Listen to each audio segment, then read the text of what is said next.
我本以为啊，这个狼人小改版只是一个小插曲，结果好家伙啊，设计师硬是造出来个超模，它的强度啊，怎么说呢，也就比巅峰人马啊要弱一点。高分段这个英雄一定要办，你不会玩的话就办掉，不要让对面选，就是纯纯的超模。先看一下这个改动，首先加强了基础法力值和法力回复，以及成长攻击力，每级增加 0.9， 被动技能的伤害、基础伤害增加，额外攻击力加成加了 5%， 还优化了 Q 技能的施法。以前狼人的吸附 Q 需要长按技能，很不习惯，现在只需要稍微轻轻滑一下就可以打出吸附 Q，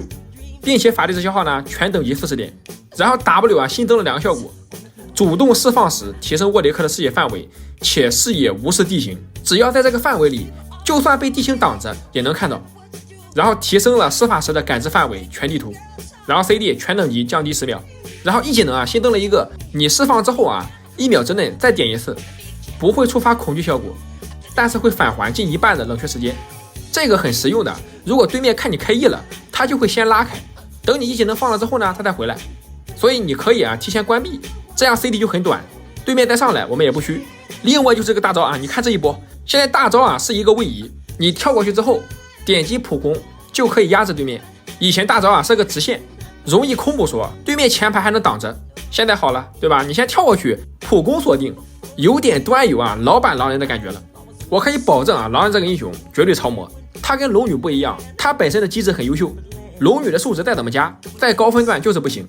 机制摆在那里。但是狼人可不一样啊，这个大招这么一改，就这个前期抓人的节奏，高分段不可能放出来，干可能力赶得上人马了，真的。跟巅峰人马比起来啊，46开吧，比人马少了点身板，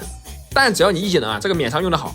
差别不大。反正昨天刚改版，峡谷之巅高分段肯定都已经知道强度了，半位是不可能放出来的，但是排位很多人都没有意识到，所以你在排位里啊这英雄是能拿到的。就跟当初人马刚出的时候，很多人还没有意识到有多强，狼人也一样啊，赶紧玩，趁着现在没人办啊赶紧抢。这个英雄就是这版本的打野 T0，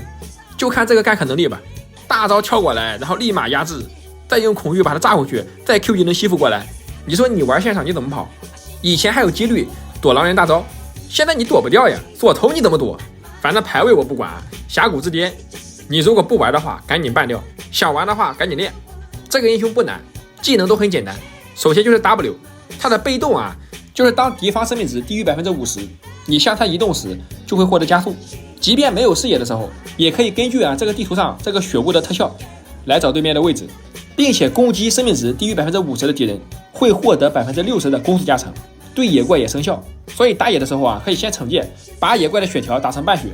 但是打小龙和大龙不行啊，前期刷红蓝 buff 可以这样，当你主动啊点 W 的时候，它就会提升视野范围，并且无视地形，感知全图的敌人，并且标记离你最近的英雄，你就理解为啊对面血量不低于 50%， 主动按 W 就能加速跑过去。狼人就一个 W 比较复杂，其他技能都很简单。Q 技能的话，对吧，就咬一口，你滑动一下就是吸附 Q， 养成吸附 Q 的习惯，知道吧？因为这样放 Q 的话可以抵消对面控制，对面交闪交位移什么的我们还能跟过去。一技能的话就是免伤，3秒之后会爆炸，恐惧周围的敌人。所以我们抓人的时候啊开 W 加速，跑过去开一技能，接近敌方之后啊吸附 Q 跑到他身后，再用一技能的恐惧把他炸回来，这样对面就没法跑回塔下了。大招的改动我前面也说了，如果只是前面的技能啊加强了，狼人还不至于这么变态，就是这个大招直接把狼人变成超模了。我们大招怎么释放呢？抓人的时候啊就先开 W 跑过去，距离够了直接跳过去直接平 A 压制，然后再接吸附 Q。 抓对面有位移的英雄，我们还是跑过去呢，大招直接跳了之后呢不着急压制，对面会交位移，我们直接吸附 Q 啊跟过去，然后再平 A 压制，对面是没法反制的。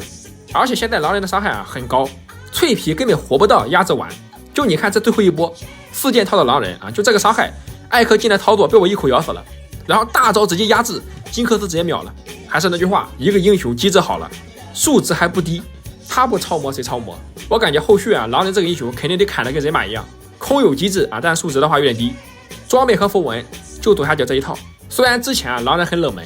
但是这一改版这个强度他肯定会是热门英雄，肯定班位多穿，跟以前的巅峰人马是一个待遇。昨晚我玩狼人的时候，有时候问我杰哥能跟狼人比吗？我操，杰是什么路边一条啊，他只要敢大，狼人直接普攻压制，你躲不掉，再来一个吸附 Q， 你换位都能跟过去，